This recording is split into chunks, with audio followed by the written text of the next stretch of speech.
Welcome to the Coach's Corner. Thank you so much for joining us again this week. I'm Coltin Lash along with my counterpart Hector Cervantes. We're at the Tivoli where you can come get a great hamburger and a great beer. So Hector, how was your weekend this weekend? It was pretty good if you ask me, but it was pretty cold too, you know, with the snow coming.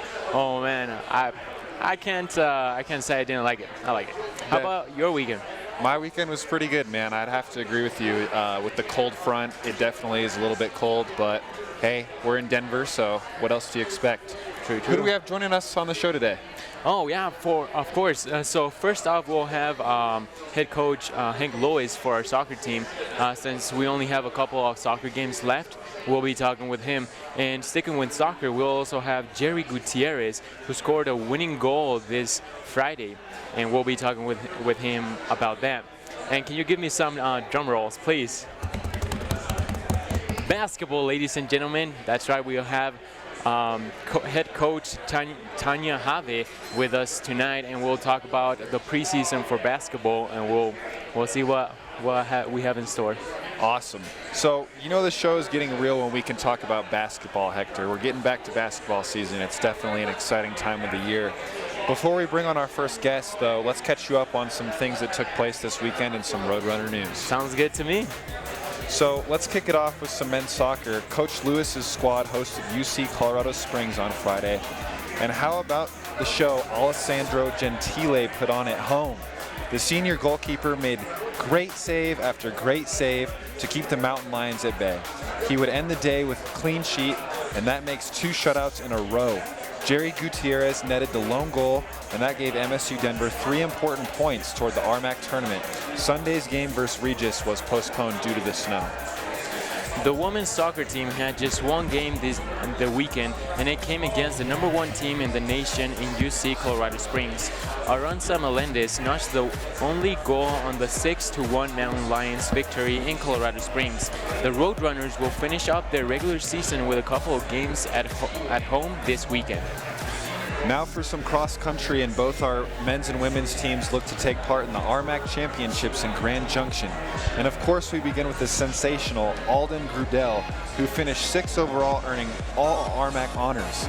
The junior also broke the school record in the 6K race, finishing in a time of 20 minutes and 36 seconds, which was 40 seconds faster than the previous mark. Unbelievable, Hector.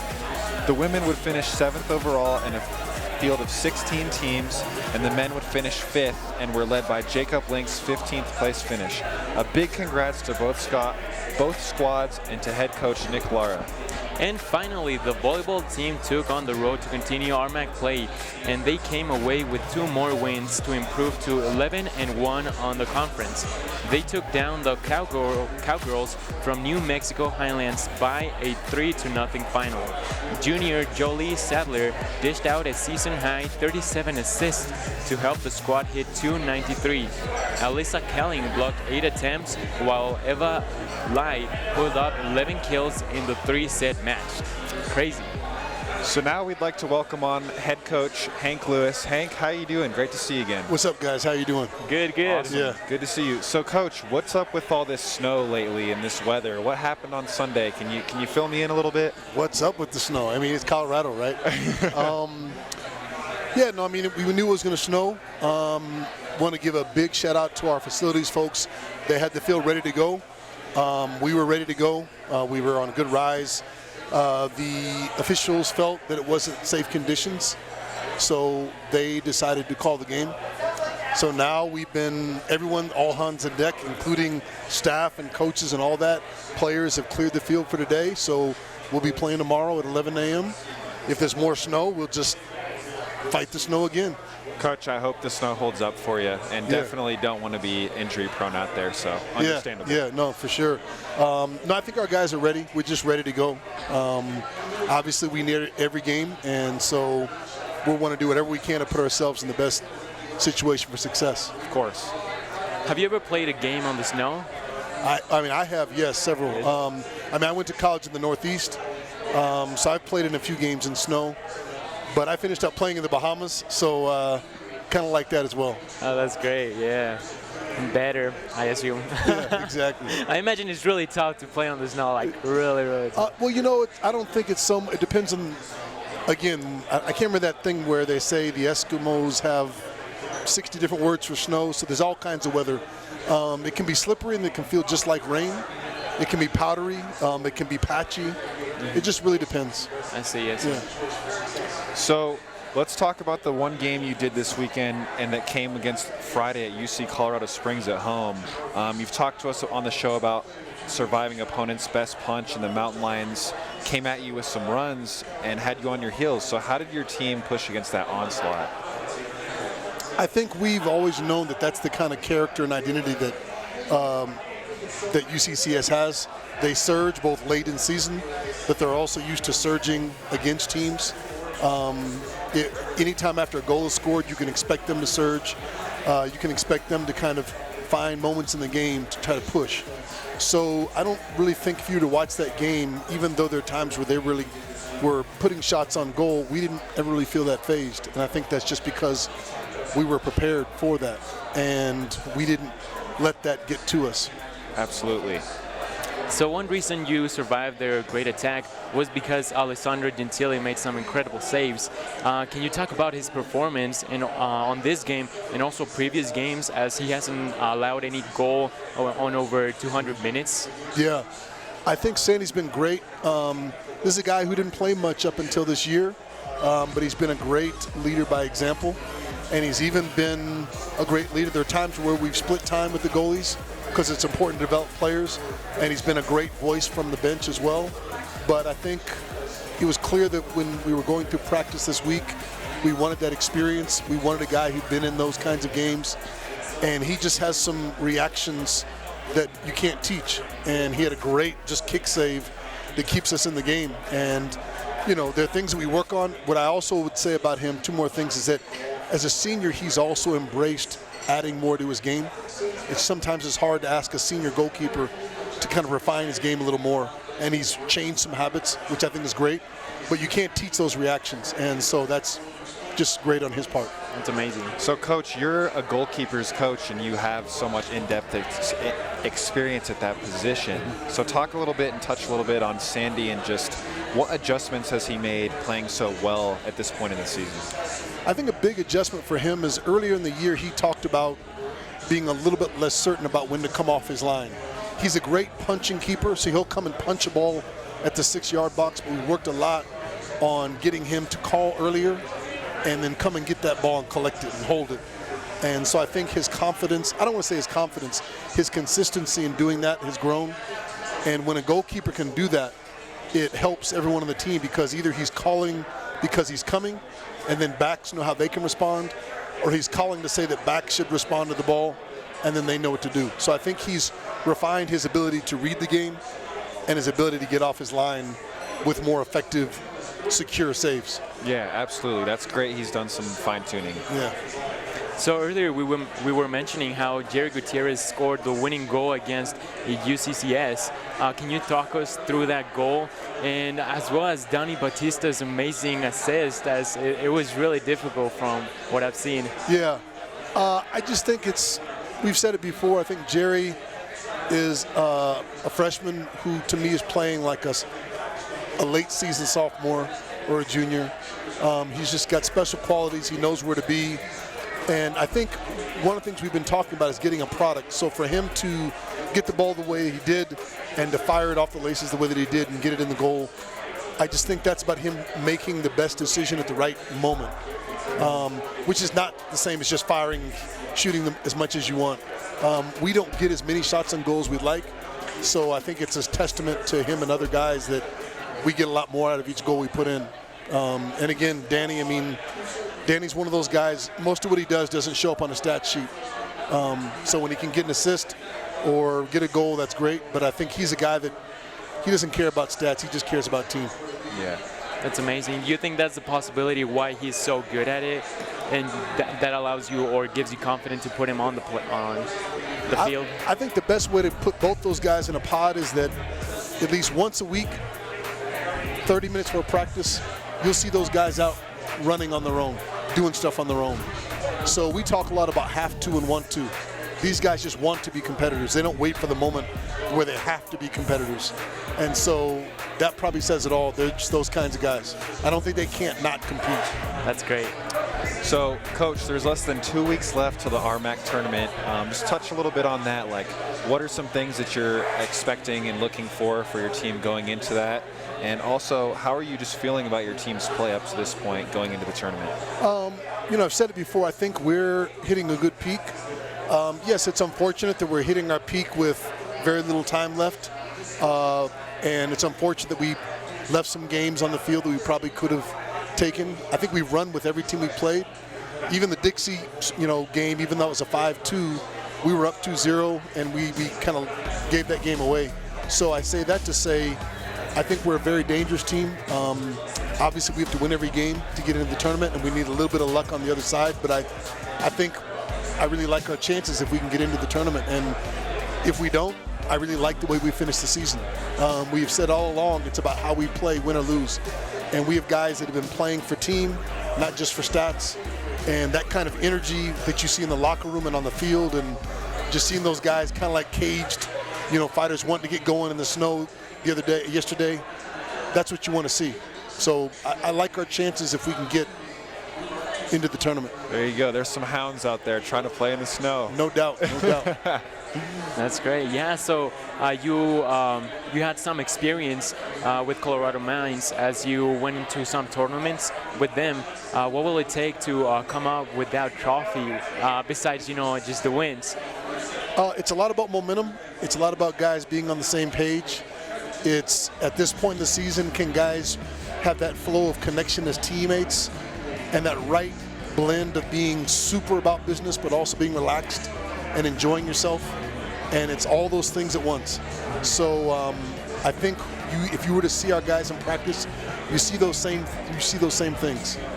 Those are the same things I saw when I've been on other teams that have been successful in the postseason. And then I guess the last part is you just got to make the most of every chance because there's no other chances. True. Coach, always a pleasure to have you on the show. Yeah. Thank you so much for joining us. And Thank you guys. Also, just want to wish you the best of luck this weekend, and we really hope you secure a spot in that tournament. Me too. Hector, guess what time it is? I don't know. Let me check. Oh, time for Tweet of the Week. You're right. It's time for the Tweet of the Week, ladies and gents. So this week, it comes from our women's soccer team, who is going to bring us 9 tweets over the next 9 days to showcase their 9 seniors. With the regular season coming to an end and with Senior Day coming up next Sunday, it's a great way to hear 9 great stories about those student athletes who have done great work both on the pitch and in the classroom. Very cool stuff coming from Coach Chow's squad. It's break time on the Coach's Corner, but we've got women's basketball head coach Tanya Haave up next on the show.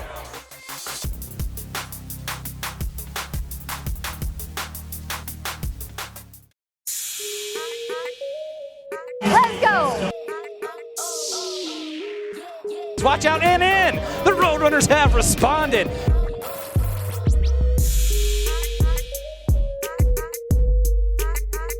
Kendall McIntosh throwing it down.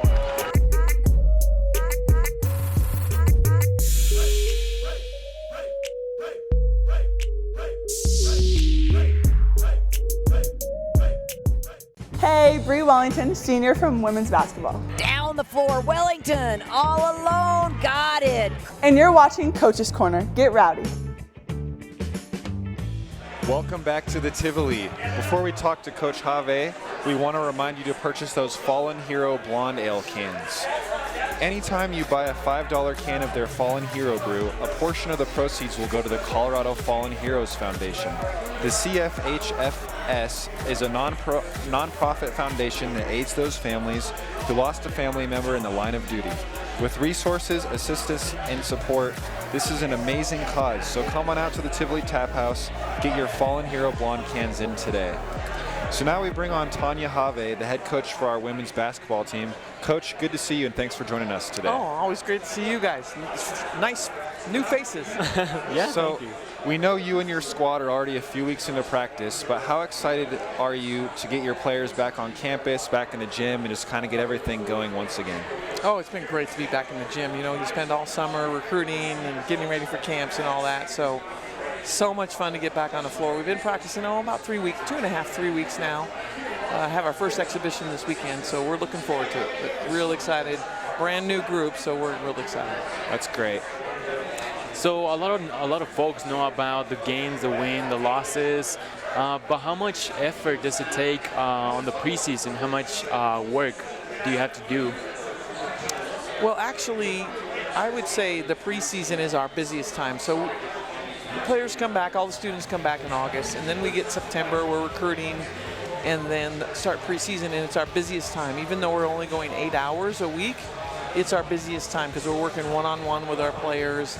Again, we're recruiting, doing all kinds of things, getting back into the swing of things. So it's a lot of preparation, a lot of staff meetings, talking about what we're going to do offensively, defensively, talking about the team, talking to the players. So a lot of behind-the-scenes work that I know a lot of people don't know about. So I love the question. Thank you. Yeah, of course. So, Coach, there was this player named Jaylon Smith. She had a decent career at MSU Denver. You might know of her. Yeah, she was okay. She only left the program as the all-time assist leader. Yeah. So what did you lose from her, and kind of who needs to step up this year at that guard position? Well, we did lose a lot. I mean, Jay was definitely our heart and soul, leading scorer, leading assist, the leader.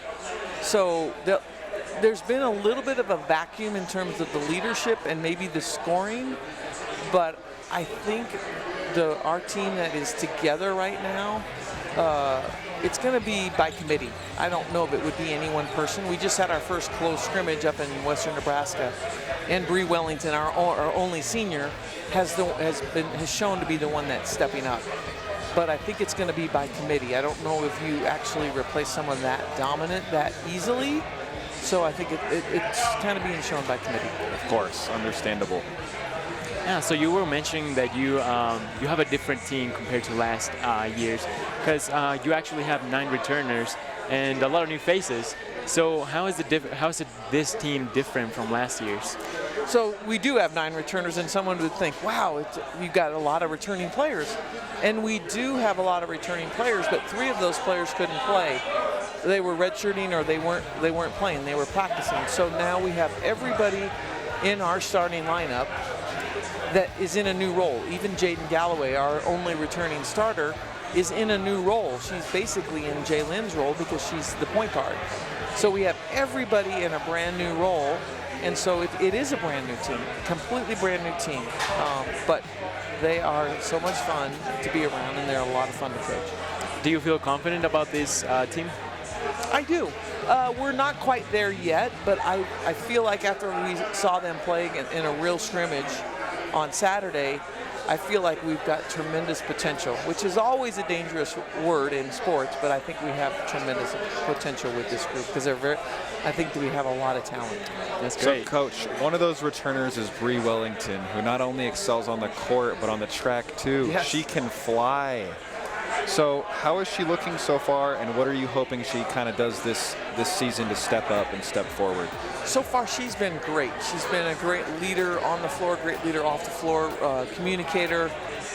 Like I said, she took the bull by the horns on Saturday and just really kind of led us and put the team on her back. So she's been doing great, and she can fly. I mean, she can get down the floor. She's fast, but she's also quick, and she's quick jumper, quick first step, and fast, all of the above. You mentioned she's a senior, right? She is our only senior. The only senior. We have 1 senior. High expectations this year for Bri. I know. The thing I talked to her about is like, well, don't put too much pressure on yourself as the only senior. You don't have to do it by yourself.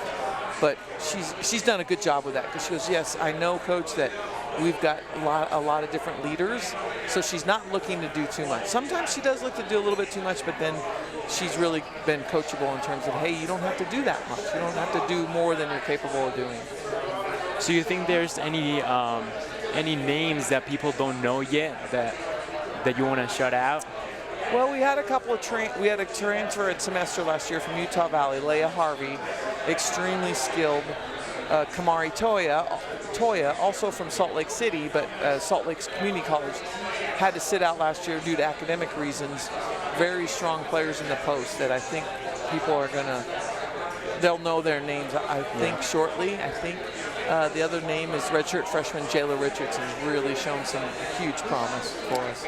Coach, so we're going to give you a chance to hype up your assistants on the show today. Hype up mine. So I've got good ones, so that'll be easy. We probably don't give them enough credit, but can you just touch a little bit on Alexa and Taylor and kind of what they do for you in the program? Oh my gosh, Alexa and Taylor, you want assistants that really make your job easier, and they really do that. They anticipate things that need to be done. I don't have to tell them twice to get something done. They know what they need to do, and they're really there helping me. And you want to talk about people that do work behind the scenes, and they are on it. They work hard, and they're grinders. They'll grind it out. They'll stay as long as they need to stay in the office and work, and they're really committed to making the team better. So I feel very, very fortunate to have the assistants I do, because you're right, they don't get enough credit because they do a lot of work behind the scenes. That's extremely important. In fact, they're in the gym now finishing practice while I'm here talking to you. Shout out to Alexa and Taylor for that. Thank you for everything that you do. They're amazing. Coach, so it's time for some trivia.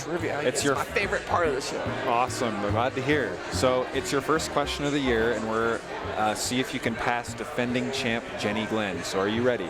I think I'm ready. Jenny 1, geez. Jenny 1, yep. So here it is, Coach. So we mentioned that Jaylon Smith is the program's all-time assist leader, but is she the all-time leader in assists per game?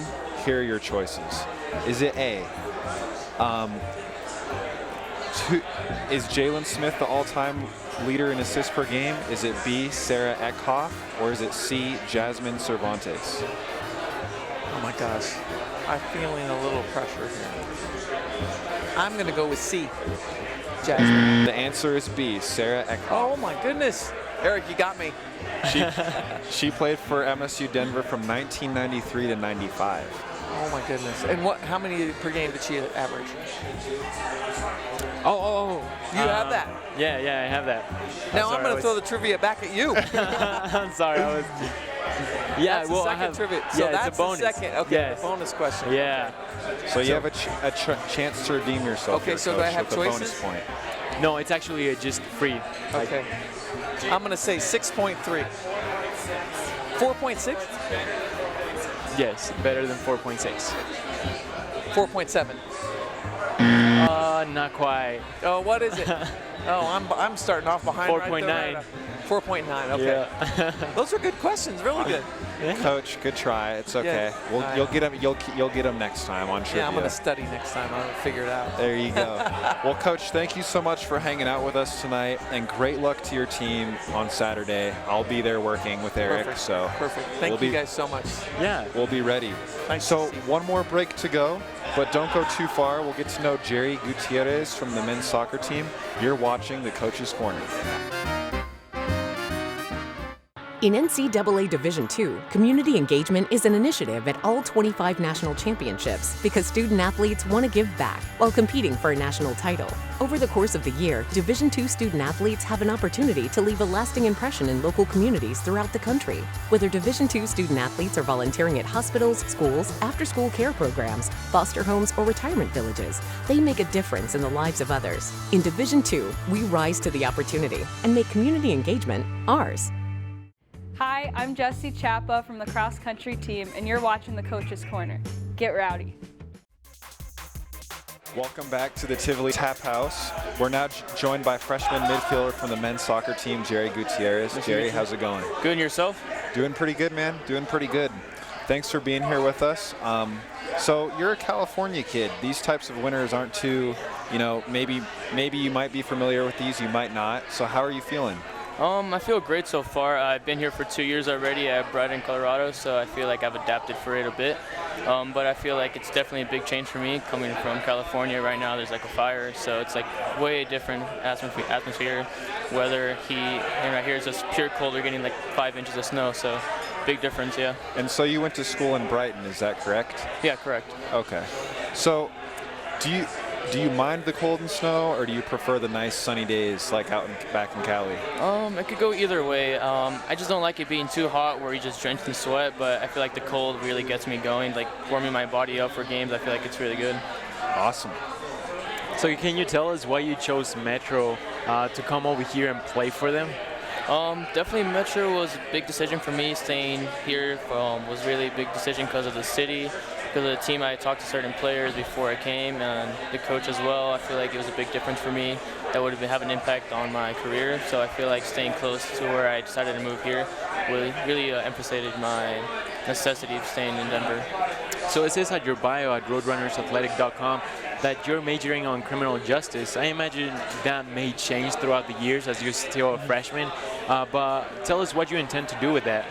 I definitely look into becoming a police officer at some point and staying 4 or 5 years in that career, and then eventually becoming a CSI, crime scene investigator, becoming more private. I feel like that would be really cool for me.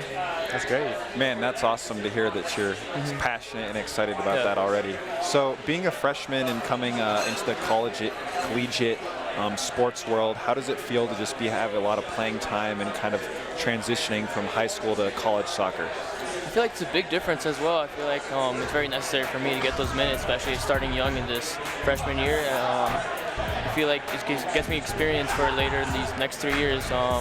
We still have this season to go, but I feel like we can really make a difference, and it's just been helping me become a better person, become a better player, teammate, a leader, which I want to become eventually. Awesome. So you scored first goal on your road at Colorado Christian earlier this season, but one goal wasn't enough, as you would score 2 more goals and get your hat trick before second half even started. Can you tell us how that felt? It felt really good, especially with that last goal. It was off a through ball I played to Bri Wellington. He got fouled in the box to the PK, and I felt like, you know what, the captain, Danny Batista's like, finish your hat trick, just is all yours. And it came to a point where, like, I took the ball, placed it, did my job, finished it, and got the hat trick, like you said. So elaborate just a little bit more about your game-winning goal at UCCS. It looked like Danny Batista took a nice cleat to the grill to get you that. Oh, definitely. He definitely got hit in the face really hard. Not even joking. He was really on the floor for a good while. I really told him if he could win that 50-50 ball, then I'm gonna be through on goal against the keeper. So it was necessary for him to win that. And once I put it top corners, then I knew it was a good goal. But most important, I got to make sure that my team was okay, and that's when we went up to him to make sure he was good. So how clutch was Sandy on net for you guys this Friday, as he had some impressive saves to make?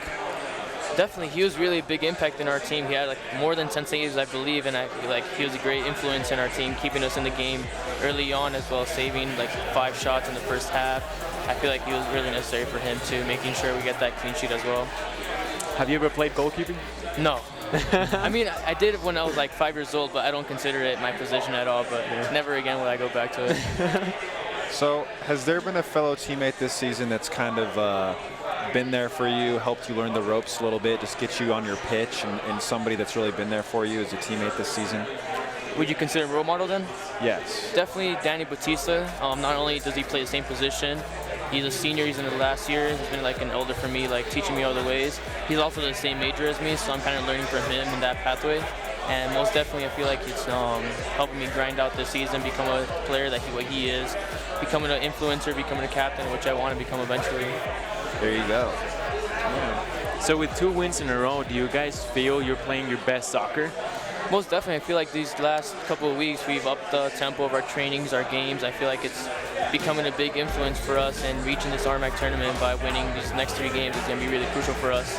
So yeah, I feel like it's very good for us getting these 2 wins, and these upcoming 3 games are going to be really important to us. So what will it take to make the RMAC tournament this week? Next week? Definitely win these next 3 games. Hope for top 2 teams in front of us in the league end up losing, and so we just really hope that things fall in our favor. But as of right now, we should worry about ourselves, win our games, and not worry about what others have to do. Jerry, so thank you so much for coming on to the show, man. We sincerely appreciate it and wish the best luck to you this season. I appreciate it. Thank you for having me. Yeah. So before we get out of here, let's tell you what's coming up in Roadrunner Sports. Our women's golf team is currently hanging out in much nicer temperatures in Puerto Rico, competing in the UIS Island Getaway. Keep up with the squad at roadrunnersathletics.com to see how they're doing. Our volleyball team will continue their road trip this weekend as they'll head to Colorado Springs to take on the Mountain Lions on Friday at 7 p.m. Then it's on to Golden to to take on the Ore Diggers from Colorado School of Mines. That match will kick off at 5 p.m. The women's soccer team will finish out their regular season at home with games against Regis and Block Hill State. They'll battle against the Rangers on Friday at 3:30 and face off against the Yellow Jackets on Sunday at 11 a.m. Sunday will be senior day for 9 of Coach Shao's students athletes. The men's team will try and play that match against Regis on Tuesday at 11 a.m. But keep up with the stats as Roadrunners on roadrunnersathletics.com. They'll also host their senior game on Friday against Colorado Christian at 1 p.m. Then they'll wrap up the regular season against Westminster on the road on Sunday at 1:30 p.m. on Salt Lake City. One last note, the votes have been tallied and Alessandro Gentile is this week's Student Athlete of the Week. The senior made 5 saves, including some spectacular fashion, to earn the shutout and gain 3 points for his team's total. Great job, Sandy. And don't forget, we mentioned that Coach Haave's squad will have an exhibition match this Saturday at the Array Event Center at 1 p.m. So come on down, get to know the 2019-2020 women's basketball team. That's going to wrap it up this week for the Coach's Corner. Thank you so much to Coach Lewis, Coach Haave, and Jerry for joining us. We really appreciate it. For Coltin Lash, I'm Hector Cervantes. For Hector Cervantes, I'm Coltin Lash. Have a great evening. Thank you.